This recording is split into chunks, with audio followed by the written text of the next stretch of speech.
Physical education is a fundamental right of every citizen, ये बात किसने कही? आप सभी ने कहा यूनेस्को चार्टर।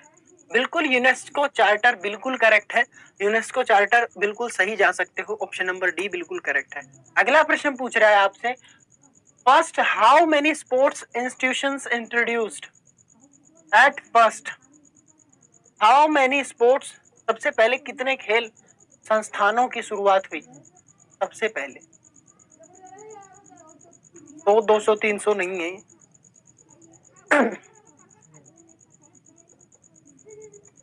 तो जिसने भी डी दिया है भैया, इस टाइप का क्वेश्चन देखने को वैसे मिलेगा नहीं आपको। What award were given to the winner of ancient Olympic, ancient Olympic में कौन सा अवार्ड दिए जाते थे? एंशिएंट ओलंपिक से जितने भी क्वेश्चंस बनते हैं यहां बता देता हूं, सीधे सीधे आएंगे। इसका राइट आंसर क्या हो जाएगा भैया? ऑलिव लीफ, तो राइट आंसर हो जाएगा ये। उसके साथ साथ में एंशिएंट ओलंपिक की शुरुआत 776 बीसी में हुई थी, ये बात आपको ध्यान रखनी है, एक क्वेश्चन।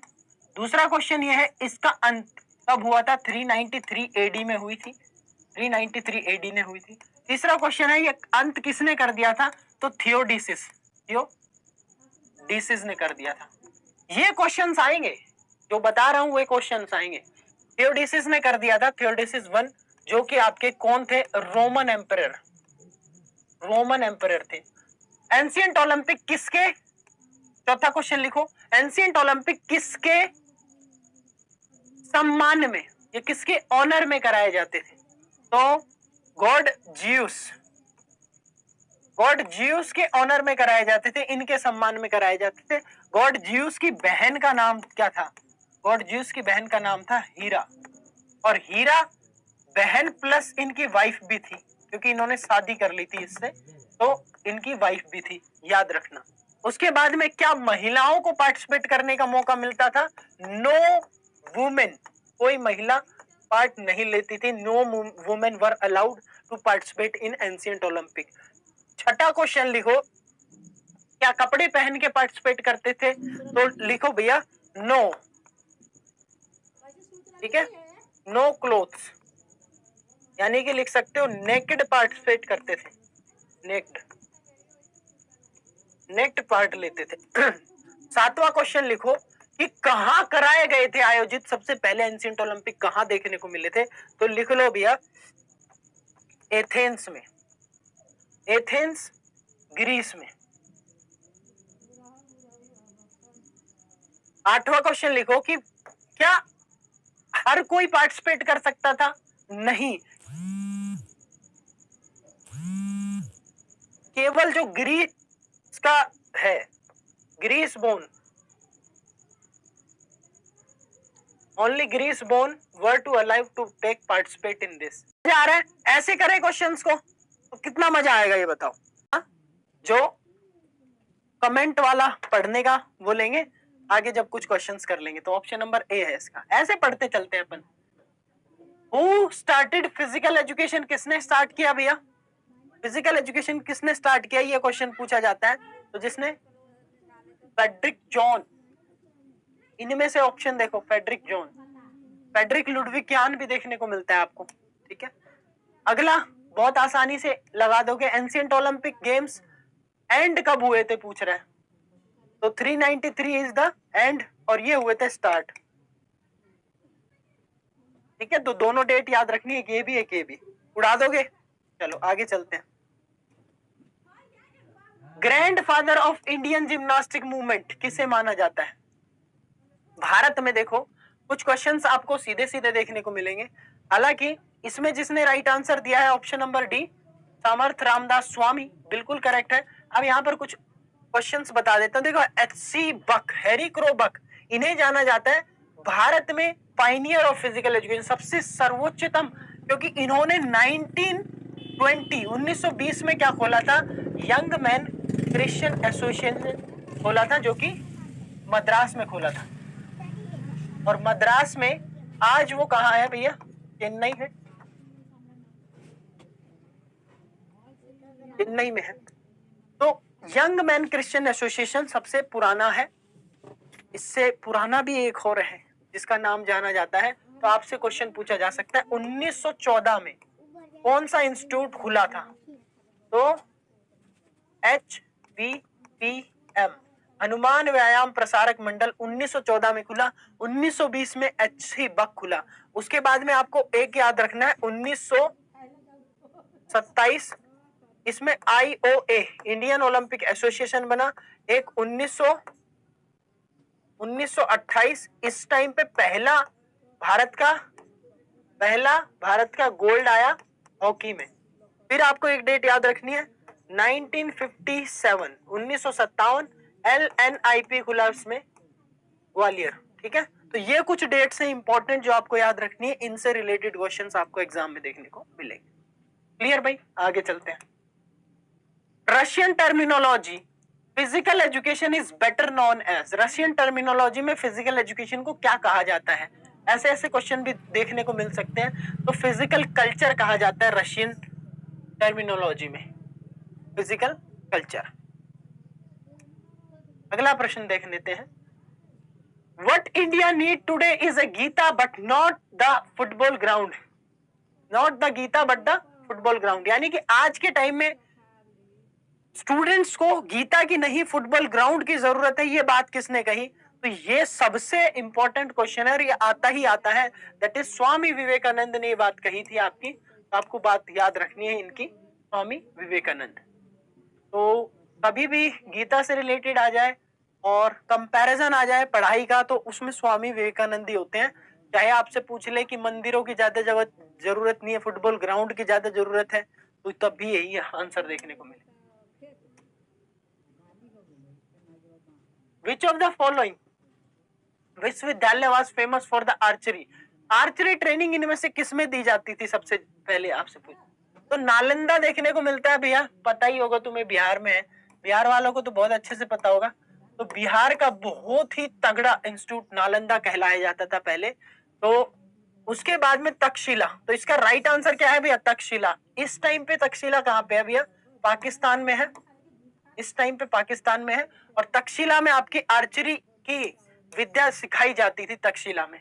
उसके अलावा शांति निकेतन देख लोगे तो वो कहाँ है भैया? आपका वेस्ट बंगाल में है। तो ये भी क्वेश्चंस ऐसे भी देखने को मिल सकते हैं आपको। अगला क्वेश्चन है, horse race, chariot race, gladiatorial fight किसमें ज्यादा देखने को मिलते हैं? ग्लैडिएटरियल कॉम्बैट से ग्लैडिएटरियल फाइट जब भी आपको क्वेश्चन देखने को मिले, राइट आंसर रोम लगा देना तुरंत ही। रोम या रोमन, रोम या रोमन याद रखना। तो जिसने भी रोम लगाया है बिल्कुल करेक्ट है, रोम बिल्कुल करेक्ट है। चलते हैं। Who was the first recorded winner of ancient Olympics? Ancient Olympic का सबसे पुराना रिकॉर्डेड विनर किसे माना जाता था? तो जिसने भी राइट आंसर दिया ऑप्शन नंबर ए, ऑरबस मिलो पूरा नाम है। और ये किस खेल से संबंधित रखता था? रेसलिंग। रेसलिंग, ये भी क्वेश्चन आपसे पूछा जाएगा, रेसलिंग से संबंधित रखते थे। कोबर्टिन कौन थे? कोबर्टिन यानी कि बैरन पियरे डी कोबर्टिन, बैरन पियरे डी कोबर्टिन इनका पूरा नाम है। और ये आपके क्या थे भैया? Father of modern physical, father of modern Olympics, यानी कि मॉडर्न ओलंपिक्स की शुरुआत किसने करी? ये वो। तो मॉडर्न ओलंपिक्स इसकी शुरुआत करने वाले कौन है भैया? तो बैरन पियरे डी कोबर्टिन है। और इनकी बात करें तो इन्होंने IOC का गठन किया। और IOC कब बनी? 2 साल पहले ओलंपिक होने से, यानी कि 1894। और IOC इसका हेडक्वार्टर कहां देखने को मिलेगा? IOC का हेडक्वार्टर लोसाने, स्विट्जरलैंड। ठीक है, लोसाने स्विट्जरलैंड में देखने को मिलेगा। उसके अलावा IOC के पहले प्रेसिडेंट कौन थे? कौन भैया? पहले प्रेसिडेंट तो पहले प्रेसिडेंट कौन थे? डेमेट्रियस विक्युलस। डेमेट्रियस विक्युलस। और अगर आपसे पूछ ले कि पहले की जगह ये बताओ दूसरे प्रेसिडेंट कौन थे? दूसरे प्रेसिडेंट, तो दूसरे प्रेसिडेंट कौन थे भैया? बैरन Pierre de Coubertin.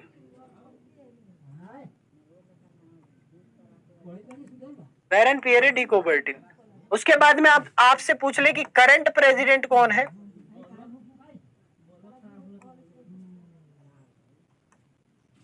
Current president कौन है भैया? आईओसी के। तो आईओसी के करंट प्रेसिडेंट है थॉमस बैक।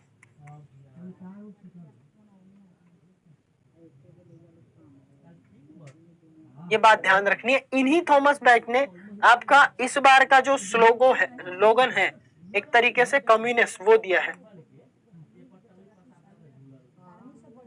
इसका मतलब क्या है? टुगेदर।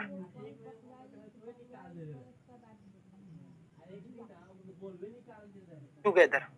क्या बात क्लियर है सभी को? हाँ जी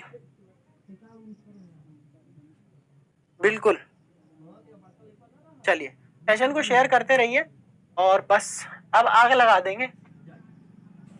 Who had mentioned these three objectives of physical education, health, use of leisure time and moral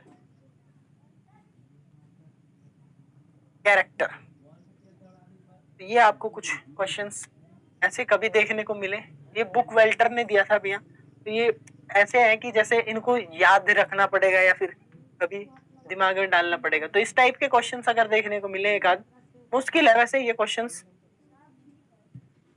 Which among the following was not listed the objective of physical education by book welter? इनमें से कौन सा जो है objective नहीं है book welter के द्वारा? तो जिसने ऑप्शन नंबर सी दिया है नेशनल इंटीग्रेशन, बिल्कुल करेक्ट है। ये तो वैसे भी देख लेना, हेल्थ और एथिकल तो लगाओगे ही आप national integration. Gymnastics was popular in, gymnastics किस में पॉपुलर था? बहुत इंपॉर्टेंट क्वेश्चन है, आप लगाया है। स्कैंडिनेवियन कंट्रीज, हमेशा राइट आंसर क्या रहेगा? जब जर्मनी भी हो तब कोई भी हो, स्कैंडिनेवियन कंट्रीज, इसमें स्वीडन भी आता है। तो ये बिल्कुल करेक्ट है, option number C is the correct answer. ठीक है, C is the correct answer. Agoge जो था, एगोग एंशिएंट ग्रीस में उसका मतलब क्या था? अब यहां से क्या क्या क्वेश्चंस बन सकते हैं वो भी सुन लो। एगोग, AGOG, एगोग क्या था? एक इनफॉर्मल सिस्टम, फॉर्मल सिस्टम भैया। तो जिसने भी बी दिया है बिल्कुल करेक्ट है, जिसने बी दिया है फॉर्मल सिस्टम बिल्कुल। उसके बाद में पेडियो ट्राइब कौन होते थे भैया? पेडियो ट्राइब, तो पेडियो ट्राइब बोला जाता था फिजिकल एजुकेशन टीचर को। ठीक है, पहला क्वेश्चन। दूसरा भैया पेडियोनोमस कौन होते थे फिर? पेडियोनोमस, तो पेडियोनोमस कौन होते थे भैया? Principal, principal of school. उसके बाद में आपसे पूछा जाएगा कि वो माउंटेन का बात बताओ, वो माउंटेन का नाम बताओ जिसपे से स्पार्टन लोग अपने विकलांग बच्चों को या जो सक्षम नहीं हो पाते थे, फिजिकली उतना ज्यादा एक्टिव नहीं थे, उनको फेंक देते थे। तो माउंट टाइगोस एक तरीके से। ठीक है, तो माउंट टाइगोस आ जाए, माउंट टाइग्रिस आ जाए, एक ही बात है। उसके बाद में कितने साल के बाद स्पार्टन लोगों को शिक्षा के लिए भेज दिया जाता था? तो 7 साल के बाद आर्मी ट्रेनिंग के लिए, 7 साल के बाद। उसके बाद अगर आपसे कोई पूछ ले क्वेश्चन, जो ये क्वेश्चन है ना, सारे प्रीवियस ईयर क्वेश्चन है। मैं एक बात बता दूं आपको, सारे 10,000 क्वेश्चन है ना, यूं निकाले होंगे हाथों से, बता रहे हैं तुम्हें ये सारी चीजें। उसके बाद अगर आपसे पूछ ले स्पार्टन्स किस लिए जाने जाते थे, स्पार्टन्स को क्या बोलते थे? स्पार्टन एज को बोलते थे क्लासिकल एज, क्लासिकल एज। और उसी के साथ साथ में आपको ये भी पता होना चाहिए कि ये लोग किसके लिए जाने जाते थे, तो ये अपने स्टेट को प्रोटेक्ट करने के लिए जाने जाते थे, स्टेट को प्रोटेक्ट करते थे। इनके लिए स्टेट से बड़ा कुछ नहीं होता था, सबसे बड़ा होता था इनका स्टेट, यानी कि इनका राज्य, यूं लगा लो। ठीक है, अगर आपसे ये पूछ ले कि इनका मेन एम क्या था, अल्टीमेट एम ऑफ स्पार्टन्स, तो क्या राइट आंसर होगा? Man of action.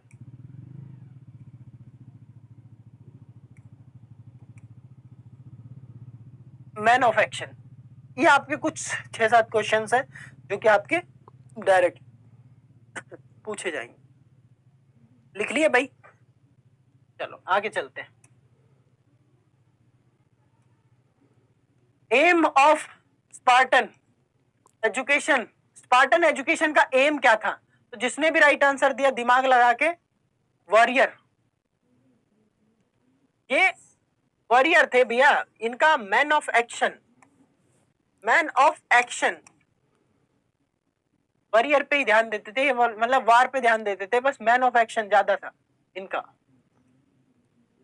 Royal central institute of gymnastic was established in, तो इसको फटाफट से कर लेंगे। स्वीडन जिसने भी दिया है बिल्कुल करेक्ट है, लिख लेना इसको नहीं पता हो, लेकिन इतना इंपॉर्टेंट नहीं है। इलियाड और ओडिसी, इलियाड और ओडिसी किसने लिखी थी? तो होमर ने लिखी थी, बिल्कुल करेक्ट है। ठीक है, होमर ने लिखी थी।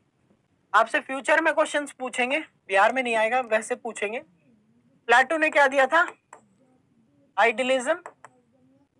एरिस्टोटल ने क्या दिया था भैया? रियलिज्म। आगे चलते हैं। N ancient Olympic games were band by which emperor? किसके द्वारा एंशिएंट ओलंपिक गेम्स जो है बैन किए गए? किसके द्वारा? ये बताओ। सभी को पता है, थियोडिसिस। थियोडिसिस बिल्कुल करेक्ट है। पोसिडियन कौन थे भैया? God of sea, god of सी।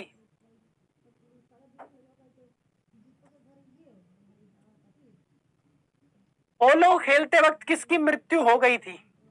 तो बहुत राइट आंसर ये पूछा जाता है, कुतुबुद्दीन ऐबक की मृत्यु हो गई थी पोलो खेलते वक्त। वेरी गुड, बहुत बढ़िया, शानदार चल रहा है, बस सेशन को शेयर करते रहो। नेक्स्ट आपका है Colosseum, the main site of public games, वो कहाँ थी? कोलोजियम आपको बताया भी था मैंने, कोलोजियम कहाँ पाया जाता था, थ्योरी पढ़ाई थी, याद हो तो तुम्हें। तो जिसने भी right answer option number A दिया है, रोम। रोम में क्या मिलता था आपको? कोलोजियम देखने को मिल, थर में देखने को मिल रहे। अगला भैया, ये डेफिनेशन किसने दी है कि physical fitness is the ability to face the present and future challenges of the life with the great success, यानी कि शारीरिक शिक्षा, शारीरिक फिटनेस जीवन की वर्तमान और भविष्य की चुनौतियों का बड़ा सफलता के साथ में सामना करने की क्षमता है। इसने कही ये बात भाई, तो ये डेफिनेशन तो आपको पता ही होनी चाहिए, that is option number C, David R Lamb's. Very good भाई।